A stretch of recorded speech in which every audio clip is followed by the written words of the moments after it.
السلام عليكم ورحمة الله وبركاته. الحمد لله الحمد لله الذي أرسل رسوله بالهدى ودين الحق ليظهره على الدين كله ولو كره الكافرون. الحمد لله على نعمة الإيمان والإسلام وكفى بهما النعمة. نشهد أن لا إله إلا الله ونشهد أن سيدنا محمدا عبده ورسوله حبيبه المصطفى ونبيه المجتبى. اللهم صل على سيدنا محمد وعلى آل سيدنا محمد كما صليت على سيدنا إبراهيم وعلى آل سيدنا إبراهيم وبارك على سيدنا محمد وعلى آل سيدنا محمد كما باركت على سيدنا إبراهيم وعلى آل سيدنا إبراهيم في العالمين إنك حميد مجيد. اللهم آت نفوسنا تقواها وزكيها أنت خير من زكاها أنت وليها ومولاها. اللهم اغفر لنا ولوالدينا وارحمهم كما ربونا صغارا. اللهم اغفر لنا ولمشايخنا ولأساتذتنا ولمعلمينا ولمن له حق علينا. ربنا زدنا علما وارزقنا فهما. اللهم إنا نسألك الإخلاص والتوفيق والسداد. اللهم إنا نسألك حبك وحب من يحبك وحب عمل يقربنا إلى حبك. اللهم إنا نسألك محبة حبيبك المصطفى صلى الله عليه وسلم ووفقنا في اقتداء سنته حبيبك المصطفى صلى الله عليه وسلم. اللهم إنا نعوذ بك من علم لا ينفع ومن قلب لا يخشع ومن نفس لا تشبع ومن دعاء لا يسمع. ربنا آتنا في الدنيا حسنة وفي الآخرة حسنة وقنا عذاب النار. الحمد لله رب العالمين. Jemaah sekalian, alhamdulillah Allah izinkan kita kembali untuk duduk bersama majlis As-Sirah An-Nabawiyah ini. Semoga dengan kita mengikhlaskan niat untuk duduk belajar mengharap keridhaan Allah ini, semoga Allah membimbing kita dan semoga Allah menuntun kita untuk bisa mengikuti apa yang kita mampu dari sunnah Rasul, dari ajaran Rasul ini yang kita pelajari dan kita dapatkan dalam majlis ilmu. Dalam majlis yang lalu kita telah membahas dan kita masih berada dalam fase muqaddimah. Dan fase muqaddimah yang telah kita bahas dan sedang kita bahas yaitu fase di mana Rasul Shallallahu Alaihi Wasallam di masa beliau sepeninggal kakek beliau Abdul Muttalib.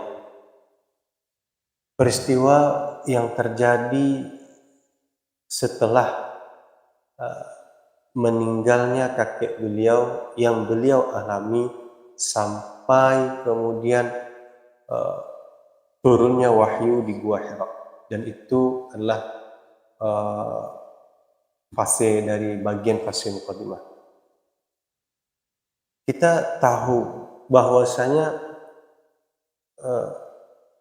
Abdul Muttalib wasiat beliau agar cucu beliau Sayyidina Muhammad agar dikafil, agar dirawat dan diriayah dan dijaga, penjagaannya itu, perawatannya itu, dan pengkafilan terhadap cucu beliau diwasiatkan kepada saudara kandung ayah beliau, yaitu Abu Thalib.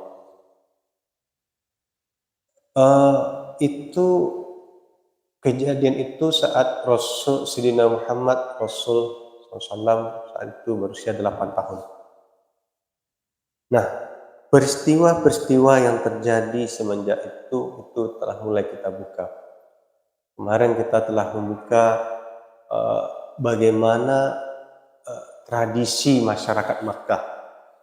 Di masyarakat Makkah itu kita tahu masyarakat Makkah itu adalah mereka yang hidup dalam perputaran bisnis, perdagangan.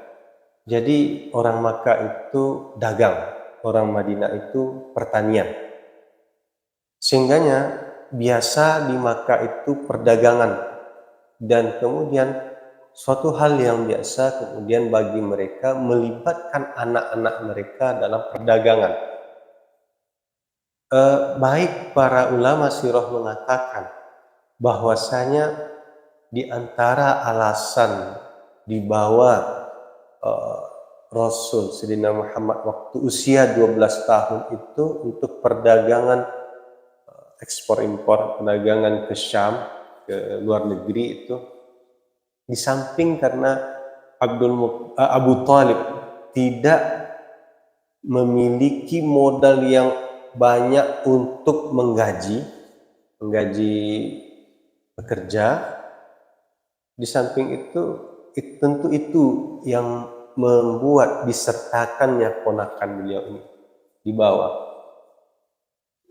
Itu mungkin kalau kita melihat dari kacamata tradisi dunia perdagangan orang Quraisy, sama halnya seperti ini. Bagi kita mungkin yang dagang di Aur itu biasa membawa anak yang dalam masa liburan, daripada dia kemana atau tidak jelas mau kemana atau gimananya, maka dia dilibatkan, dibawa ke kedai, disuruh dia melayani pelanggan, disuruh dia mengangkat barang, menyusun barang di gudang dan lain sebagainya, dan itu tentu hal yang sudah biasa. Mungkin itu juga logikanya orang Quraisy.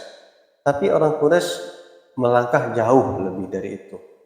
Mereka bahkan melibatkan anak-anak mereka itu dalam perdagangan yang skalanya internasional. Jadi kaderisasi itu memang tidak main-main bagi orang Quraisy.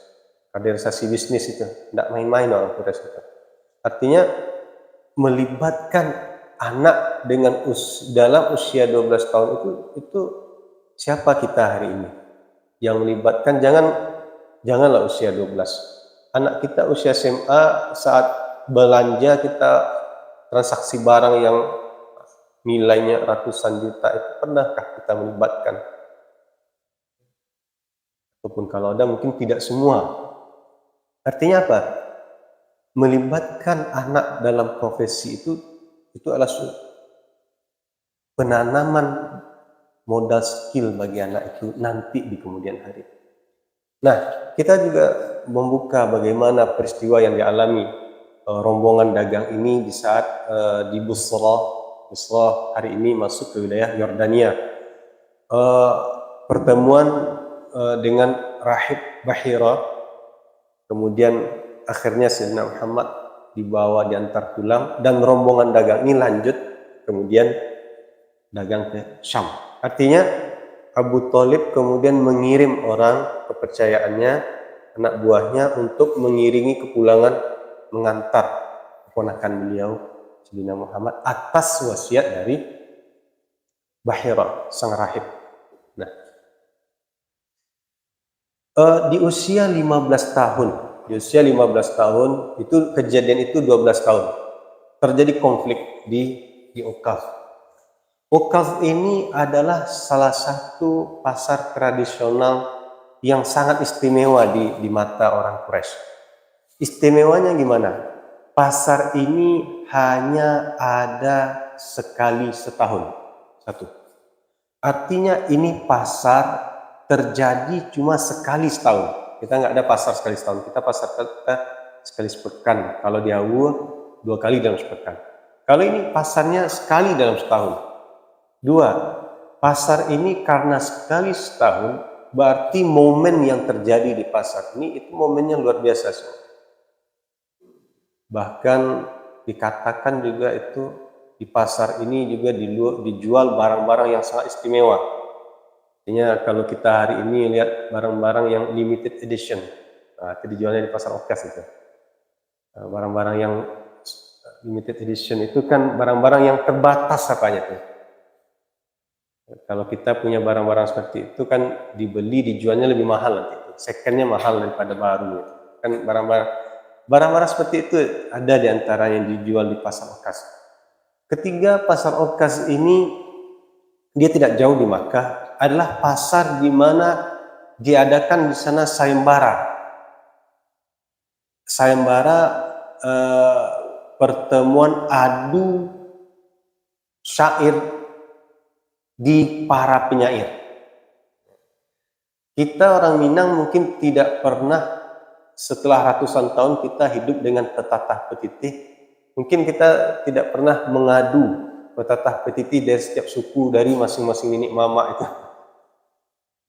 Petatah petitih siapa yang paling hebat? Kita mungkin tidak ada tradisi. Tapi tradisi Makkah, orang Quraisy itu karena mereka mengagungkan syair, dan syair itu merupakan posisi yang sangat luar biasa di dalam kehidupan mereka dan tradisi mereka. Bahkan mereka mengadakan sayembara menguji syair ini. Syair terbaik yang keluar nanti di pasar Ukaz ini, maka syair itu diperlakukan istimewa. Siapa penyair yang terbaik itu diperlakukan istimewa. Syair itu ditulis nanti dengan tinta emas di kulit, nanti digantung di Ka'bah. Sampai seperti itu orang Quraisy itu memperlakukan budaya bahasa di kalangan mereka. Artinya apa? Artinya bahasa bagi Quraisy itu bukan suatu hal yang main-main. Menjaga bahasa, kualitas bahasa, mengajarkan bahasa itu. Kemudian sastra, kedudukan sastra dan bahasa itu bagi Quraisy itu bukan main-main. Dan bagi mereka itu adalah sudah kedudukan yang sangat mulia. Nah, pada suku seperti ini turun Al-Quran. Dan pada suku ini kemudian Al-Quran turun untuk menantang bahasa orang-orang Quraisy. Sehingga orang Quraisy tidak sanggup menentang Al-Quran itu sendiri. Bahkan Al-Quran memberi peluang. Ya, coba. Kalau benar-benar kalian tidak percaya dengan kebenaran Al-Quran, coba datangkan yang semisal Al-Quran. Enggak, kalau tidak sanggup satu surat. Kalau tidak sanggup 10 ayat. Kalau tidak sanggup satu ayat saja. Quraisy tidak bisa, tidak sanggup. Bahkan dengan jujur Quraisy itu akan mengatakan bahwasanya innaha latalal wa asluha lamudik wa faruha lamusmir. Sampai segitunya orang Quraisy itu menilai Al-Quran dengan pujian yang sangat luar biasa. Nah, satu ketika terjadi konflik di pasar Ukaz ini. Pasarnya pasar tahunan, terjadi konflik, sehingga konflik ini terjadi antara suku Kinanah dengan Qais Ailan.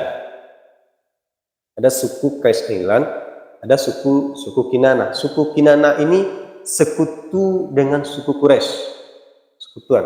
Nah, terjadi konflik sampai terjadi pembunuhan. Dan terjadilah perang saudara di Ukaz ini dan merembes ke Makkah dari dua suku ini. Berakibat apa? Quraisy juga ikut terlibat, dan pertama, perang ini terjadi di bulan Muharram. Kita tahu bulan-bulan haram di dalam Islam juga diagungkan oleh orang Quraisy. Pandangan orang Quraisy terhadap bulan Muharram itu, bulan-bulan Muharram, Dzulhijjah kan bulan haram itu. Muharram, Rajab, Dzulqa'dah, Dzulhijjah itu bulan haram. Nah, pandangan orang-orang Quraisy terhadap bulan haram ini diharamkan pertumpahan darah. Artinya kalaupun perang tidak boleh di bulan haram. Kalaupun janji mau perang, cari jadwalnya di bulan haram. Nah, konflik ini terjadi pecahnya di bulan haram, bulan Muharram. Bulan Muharram ini termasuk bulan haram, sehingga terjadilah pembunuhan di sini dan terjadi perang. Nah, melibatkan Quraisy. Saat perang itu terjadi, berjatuhanlah korban di kedua belah pihak. Bagaimana dengan Sayyidina Muhammad Rasul saat itu usia beliau 15 tahun? Secara sebagai seorang pemuda, beliau adalah bagian dari Quraisy. Sementara Quraisy ini terjadi konflik karena sekutunya Kinanah berperang dengan Qais Ailan. Sehingga tentulah Sayyidina Muhammad juga terlibat dan ikut serta dalam peperangan ini. Membela wilayah Makkah tersebut. Terjadi peperangan ini, perang ini disebut dengan perang Fijar. perang Fijar. Artinya apa? Di usia 12 tahun pengalaman beliau diajak, walaupun itu tidak diajak dagang ke luar negeri, di usia 15 terjadi perang dan terlibat dalam perang. Di usia 20 lagi. Usia 20 ini kejadian lagi. Kejadian ini terjadi, ada seorang pedagang datang dari Yaman. Pedagang itu dari suku Zubaid, wilayah Zubaid. Zubaid itu wilayah di Yaman. Sang pedagang ini dia menjual barang dagangannya yang dibawanya dari Yaman kepada As bin Wa'il As-Suhaimi. Nah, apa yang terjadi di sini? Yang terjadi di sini adalah saat jatuh tempo pembayaran yang harus ditunaikan oleh As bin Wa'il ini. As bin Wa'il ini pemuka Quraisy, artinya orang terpandang, said kaumnya, pemuka kaum. Saat barang yang dipesan, dibeli ke orang Yaman ini sudah jatuh tempo pembayarannya, beliau tidak mau bayar dan diminta sampai ke Makkah, mana pembayaran dari barang sudah dikirim, barang yang kamu beli itu mana bayarannya. Dia tidak mau, sehingganya dia kehabisan modal sampai di Makkah. Yang orang Zubaid, orang Yaman ini, karena melihat dia merasa dia dizalimi, barangnya sudah diambil, pembayarannya tidak dilunasi, sementara dia juga tidak ada modal lagi sampai di Makkah. Dia mengadu ke kabilah-kabilah Arab waktu itu. Dia temui kabilah-kabilah itu, ditanya oleh kabilah, kamu masalah sama siapa? Masalah itu sama As bin Wa'il. Aduh, artinya enggan kabilah-kabilah itu karena berurusan dengan orang bukan sembarang orang. Apa yang terjadi?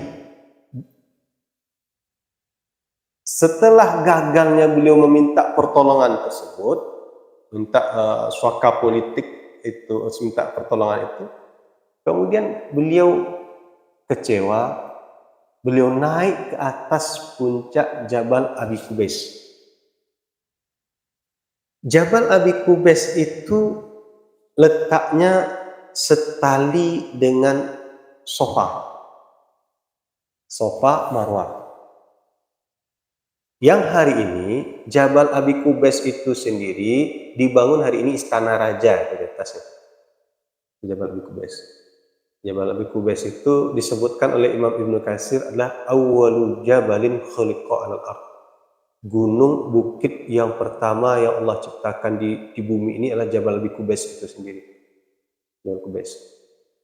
Dan di Jabal Qubais ini, Jabal Abi Qubais ini dekat di sini rumahnya sahabat Arqam bin Abi Arqam.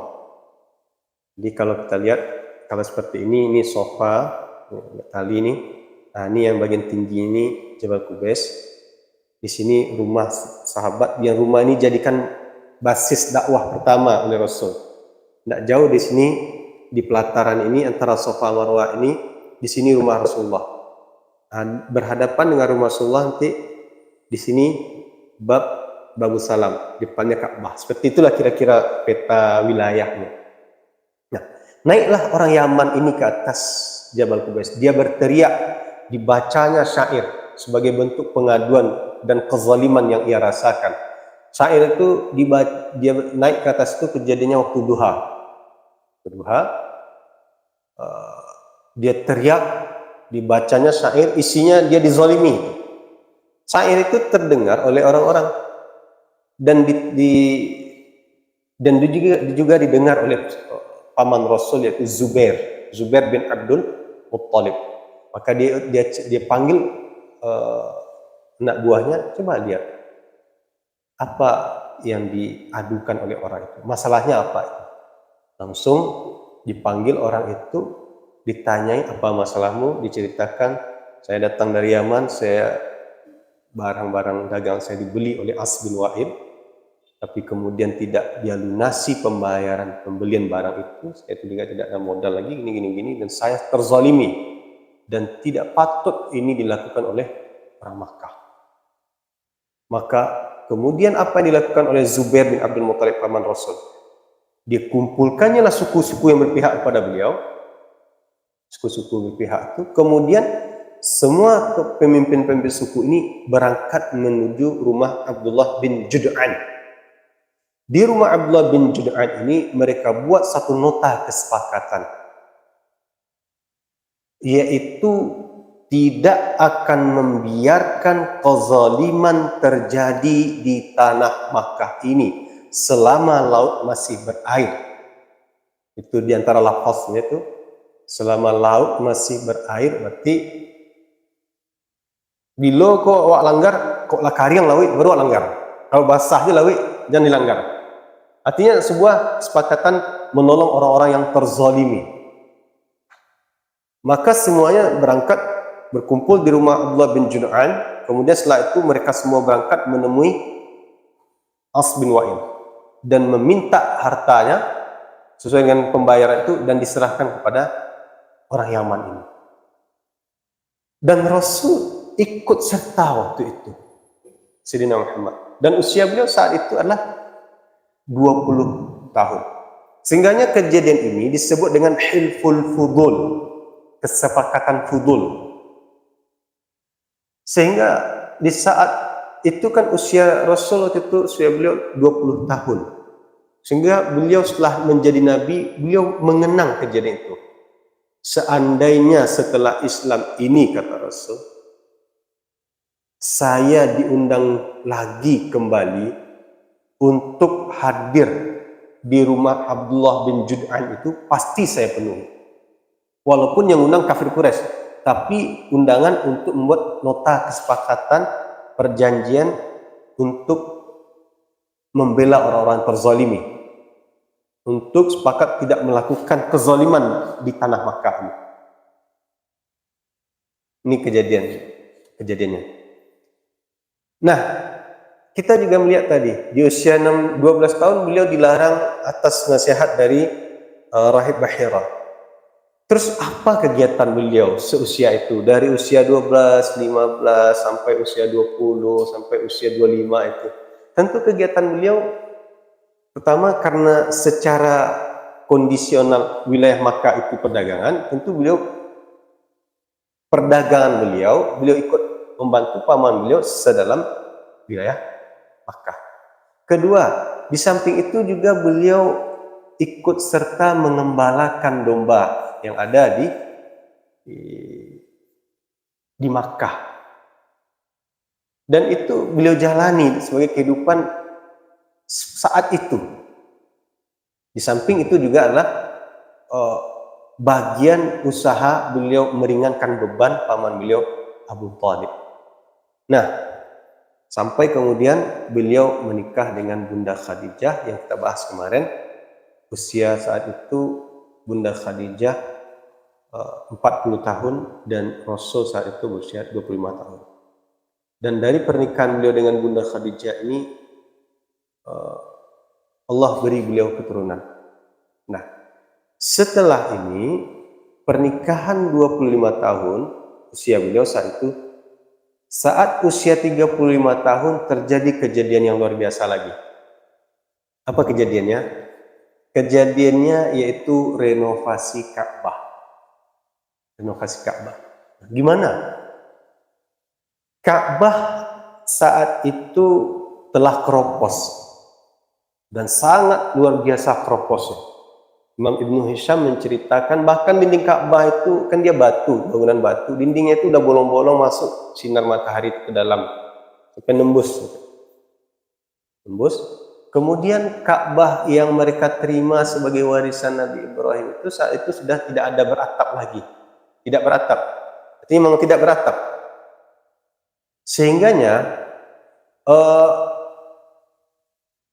orang-orang Quraisy kalau dia nazar atau lain gimana, kemudian sedekahnya dilemparkan ke dalam Ka'bah itu, masuk ke dalam itu kan, kadang-kadang dicuri orang, maling masuk ke dalam. Masuk maling ke dalam. ngambil barang-barang yang ada dalam itu karena tidak ada atap Ka'bah itu. Nah, cuma Quraisy ini ada rasa trauma terhadap kejadian Abraha.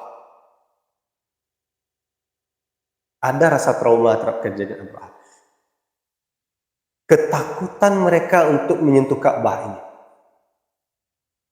Sampai saking keroposnya Ka'bah itu, ular bersarang di dalam itu. Di dalam itu bersarang ular. Disebutkan dalam kitab ini, Imam Ibn Hisham, bersarang ular. Dan ular itu sering mencogok. Jadi takutlah orang tawaf dekat Ka'bah itu. Sebab kalau dekat terdengar desiran-desiran ular itu, karena muncul kepalanya. Tinggalnya bangunannya sudah keropos, udah kayak mau runtuh gitu. Kemudian ada ular bersarang di salah satu bagian dindingnya itu. Dan kadang-kadang keluar ular itu. Sampai satu ketika ular ini keluar, Allah utus saat itu seekor burung Saqar, burung Raja Wali, langsung menyembat ular ini dan membawa ular terbang untuk disantapnya. Berarti ketakutan Quraisy terhadap ular berbisa ini telah hilang. Sebab ini yang menghalangi mereka untuk kadang-kadang saat tawaf dekat Ka'bah itu, mendekat bagian yang ada ular ini, takut mereka. Sampai orang-orang Quraisy mengatakan begini, apalagi yang harus kita tunggu? Apalagi yang akan kita tunggu? Ular yang bersarang itu sudah dibawa oleh elang. Kondisi Ka'bah itu sudah semakin keropos. Jadi memang dituntut harus direnovasi. Cuma masih ada trauma terhadap peristiwa Abraha itu. Ditambah lagi Abu Wahab bin Amru al-Makhzumi pernah satu ketika mencopot batu Ka'bah itu. Dicopotnya di batu Ka'bah itu, dibawanya pulang. Sampai di rumah lemah tangannya. Kayak orang stroke itu.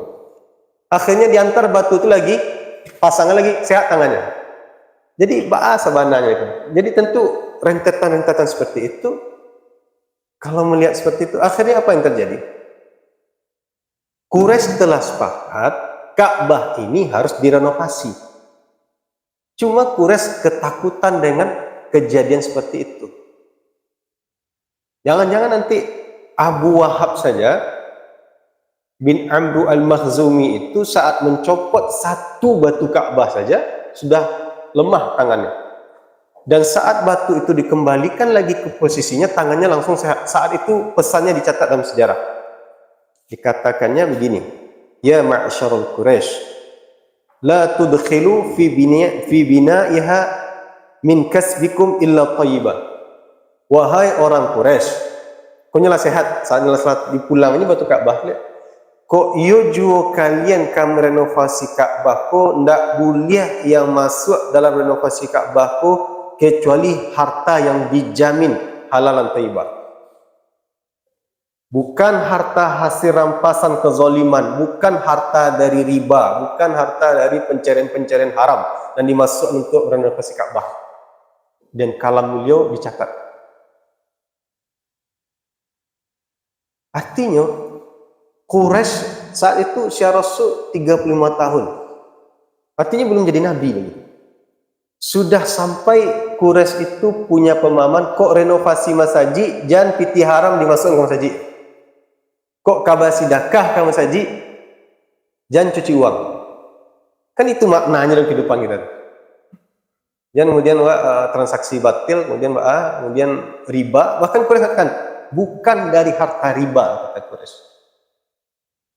Tapi kita berarti kan beda kualitas kita jadi dengan orang Arab jahiliyah itu. Nah, apa yang terjadi kemudian? Datanglah Walid bin Mughirah al-Makhzumi. Siapa Walid ini? Walid ini adalah ayahanda dari Khalid bin Walid. Dia ada adik kakak Abu Umayyah bin Mughirah, dia paling tua ini, dan ini Walid bin Mughirah, yang anaknya nanti Khalid bin Walid. Kalau yang As bin Wa'il ini anaknya nanti Amr bin As, yang buat masalah dengan orang apa nih? Walid bin Mughirah ini karena dia berpikir begini, ini caranya harus dirombak, maka diambilnya pagi-pagi mi'wal kayak martil lah gitu, untuk pemecah batu. Dia pergi ke hadapan Ka'bah itu, Allahumma la nuridu illa khairan. Itu pertama kali ini bacanya sebelum dia memukulkan martil itu ke dinding Ka'bah. Allahumma la nuridu illa khairan. Ya Allah, ambo mengharajkan kau ndak ada niatnya kecuali elok saja ya Allah. Sampai orang Quraisy kembali kepada fitrahnya seperti itu. Padahal penyembah berhala ini.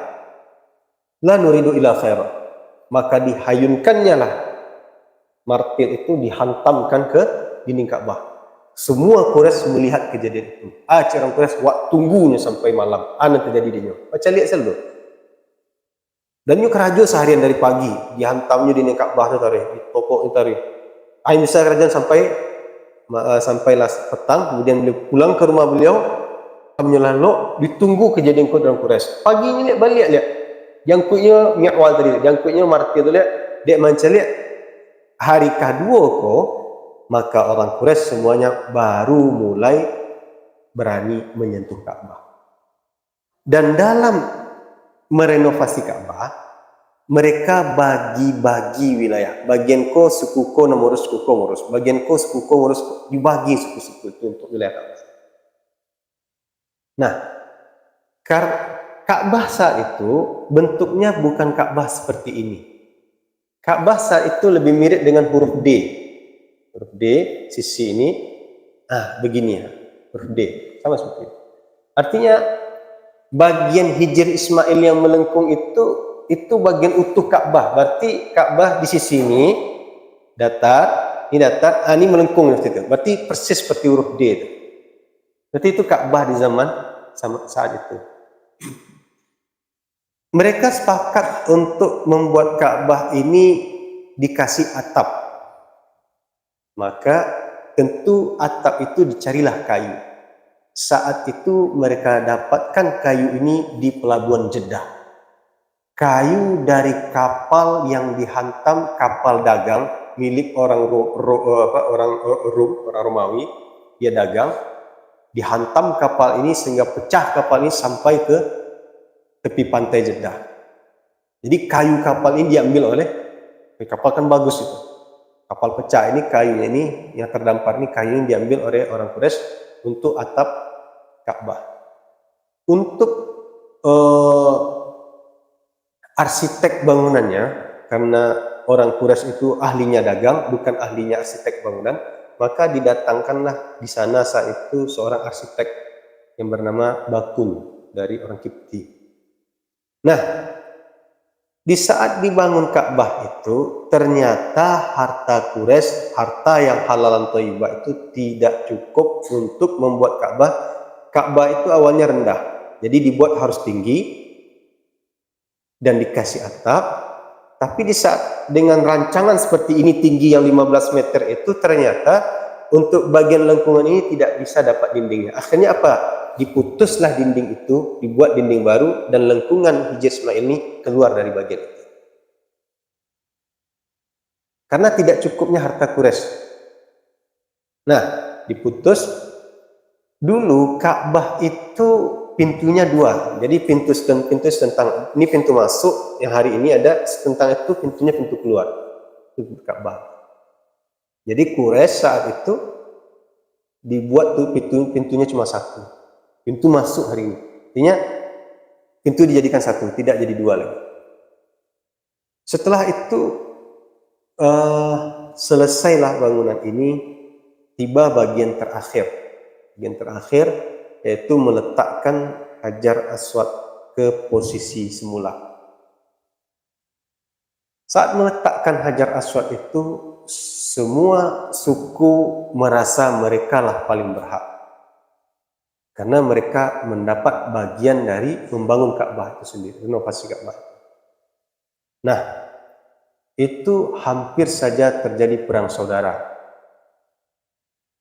Awalnya niatnya bagus, bangun Ka'bah, bangun masjid, niatnya bagus. Tapi ujungnya adalah perpecahan sama mereka. Berarti ini yang harus kita waspadai. Jangan kita awal-awal kita niat kita bagus, kita buat ini, kita syirkat ini, kita buat ini, kita ini. Tapi tengah jalan akhirnya kita berantakan. Awalnya kita sepakat kita urus masjid ini dengan program-program ini, tapi tengah jalan dia bahasa Indonesia kaji Mas Haji, akhirnya Pak Ale. Dia bahasa Indonesia pendapat akhirnya pecah pengurus. Kan sama aja Quraisy jadinya. Quraisy udah tuh niatnya lo renovasi Ka'bah, tapi ujungnya konflik. Sadunya masih berhak, kami yang paling berhak. Setiap itu mengatakan ambo yang paling berhak. Jadi kalau kita melihat seperti itu, berarti mengawal niat sampai ke hujung cita-cita target itu berat. Sangatlah berat. Jangan dianggap kemudian saat kita niat awal itu, kita biarkan niat awal itu tidak dikawal, dia akan rentan konflik nanti. Sebagaimana orang Quraisy tidak mengawal niat itu di penghujung selesai Ka'bah itu, akhirnya terjadilah konflik. Untunglah saat itu orang yang paling tua secara usia punya ide, yaitu saudara dari Walid bin Mughirah, yaitu Abu Umayyah bin Mughirah al-Makhzumi, artinya mama dek Khalid bin Walid. Karena saat itu beliau yang paling tertua secara usia saat itu. Beliau katakan, ambo usulkan modeko, wa jaliat besok pagi itu berarti pembicaraanku tertutup. Pembicaraanku hanya di kalangan pemuka kaum. Berarti Sayyidina Muhammad tidak dilibatkan saat itu. Wa caliak besok pagi, sia nan orang nan pertama masuk menuju Ka'bah yang masuk lewat Babus Salam. Di mana posisi Babus Salam itu? Posisi Babus Salam itu hari ini posisinya antara Safa dan Marwah, cuma lebih dekat ke Safa, berarti ada di sana, masih ada tertulis hari ini Babus Salam, itu posisinya sana. Nah, rumah Rasul tidak jauh dari situ. Rumah Rasul yang cuma lebih dekat ke Marwah. Rumah Rasul lebih dekatnya ke Marwah. Kalau dibanding Babus Salam itu secara letaknya itu dekatnya ke Safa. Posisi rumah Rasul itu lebih dekat ke Marwah. Ya, rumah beliau bersama Bunda Khadijah. Nah, jadi usul dari Abu Umayyah bin Mughirah al-Makhzumi ini, beliau katakan begini, kita lihat siapa besok manusia pertama yang masuk lewat Babus Salam, berarti dialah yang kita minta menyelesaikan masalahnya. Setuju? Setuju. Nah, maka ikan pembicaraan ini pembicaraan tertutup di kalangan pemimpin kaum. Maka kemudian paginya yang masuk saat itu adalah Rasul. Langsung saat itu berteriaklah pemuka-pemuka kaum ini, radina bil amin. Kita redha dengan Al-Amin. Sehingga saat itulah penyematan nama Al-Amin itu kepada Rasul. Di usia 35 tahun. Maka disampaikanlah oleh pemimpin kaum tadi yang rapat itu, sampaikanlah, kan masalahnya seperti ini, masalah soal peletakan Hajar Aswad. Akhirnya Rasul kemudian Sayyidina Muhammad kemudian meminta secari kain. Kemudian beliau minta masing-masing perwakilan suku, kepala suku itu memegang sisi pinggir kain itu semuanya. Kemudian beliau ambil Hajar Aswad yang diletakkan itu, beliau letakkan Hajar Aswad itu di tengah kain itu, dan seluruh suku, pemimpin suku itu kemudian mengangkat bagian pinggir kain ini diangkat. Dan artinya semua suku terlibat meletakkan ini. Kemudian berjalanlah iring-iringan ini sampai di depan sudut Hajar Aswad itu. Kemudian diambillah oleh Sayyidina Muhammad, beliau letakkan ke posisi. Coba kita lihat. Begitu adil cara pandang penyelesaian masalah yang diletakkan oleh beliau saat itu. Kalau seandainya Quraisy telah sepakat secara sportif, kita jadikan penyelesaian masalah itu kepada siapa yang pertama kali masuk lewat pintu As-Salam, Babu Salam ini. Dan masuklah Sayyidina Muhammad. Kan bisa saja secara logika. Kalau begitu, ya mana batunya, mana Hajar Aswadnya? Ini sini saya ambil, saya letakkan aja langsung. Kan bisa seperti itu. Kalau secara ego, tapi beliau menghormati pemimpin-pemimpin kaum, dan beliau menghormati perasaan masing-masing dari kaum ini yang merasa yang perasaannya itu harus dijaga. So kalau tidak dijaga tentu nanti terjadi kecewa dan ini akan menyebabkan bibit-bibit perpecahan. Dan ini bentuk sikap adil yang dicontohkan oleh beliau. Dan itu usia beliau saat itu 35 tahun. Berarti penyematan nama Al-Amin itu terjadi pada usia 35 tahun. 35, 36, 37. Di 37 terjadi perubahan pada Rasul. Apa itu? Perubahan-perubahannya, beliau gelisah melihat keadaan Quraisy seperti ini. Beliau mulai khawatir. Beliau mulai memikirkan tentang bagaimana semua ini. Kenapa? Manusia membuat patung batu, kemudian batu itu kemudian disembah. Artinya keresahan Allah timbulkan di hati beliau saat itu. Sehingganya itu bertubi-tubi. Hampir beliau sering bermimpi melihat cahaya seperti cahaya subuh. Banyak terjadi rentetan-rentetan peristiwa itu sampai kemudian di usia 37 tahun beliau melakukan tahannus. Tahannus itu yaitu beribadah atau berkhalwat di gua Hira. Dan itu beliau lakukan selama 3 kali Ramadan. Berarti usia 37, 38, 39, 40. Di usia 40 inilah turun wahyu Iqra. Nah, inilah nanti akan kita bahas pada pertemuan di majlis yang akan datang. Sehingganya di usia 35 beliau digelari Al-Amin. Saat wahyu turun beliau digelari penyihir. Bertolak belakang semua. Dan ini akan kita lihat. Sehingganya tentu kalau orang anak-anak Quraisy itu bingung.